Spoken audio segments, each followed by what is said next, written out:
Hi everyone, সবাই কেমন আছো? আশা করি সবাই ভালো আছো। আমি আলহামদুলিল্লাহ ভালো আছি। তো আজ রান্না করে শেখাবো কীভাবে বুট রান্না করতে হয়। এর জন্য বুট ভিজিয়ে দিয়েছিলাম।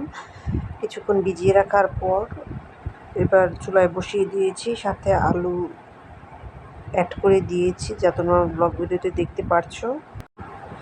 এবার বুটগুলো সিদ্ধ হয়েছে, নামিয়ে ফেলেছি, আর সাথে নিয়েছি পেঁয়াজ কুচি আর সিদ্ধ করা আলুগুলো।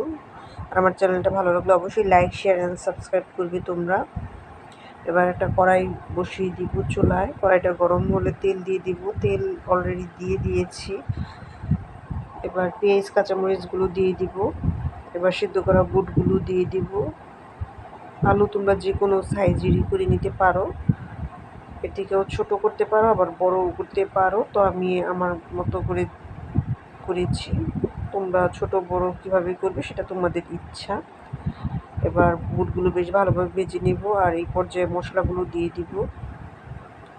দিনের বেলা আশেপাশে এত বাসাবাড়ি তৈরি হচ্ছে যে এত সাউন্ড, যে আমি আসলে ব্লগ ভিডিও করতেই পারি না। তো যাই হোক, তো এর জন্য একটু ফ্রি হই, যখন সাউন্ড নেই তখনই আমি ব্লগ ভিডিওটা তোমাদের জন্য রেডি করছি। এবার লবণ দিচ্ছি, লবণটা পরিমাণ মতো দিবে।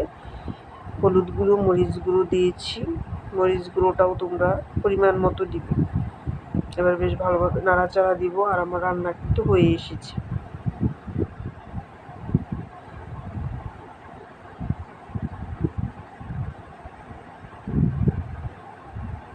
হয়ে গেছে আমার বুট রান্না।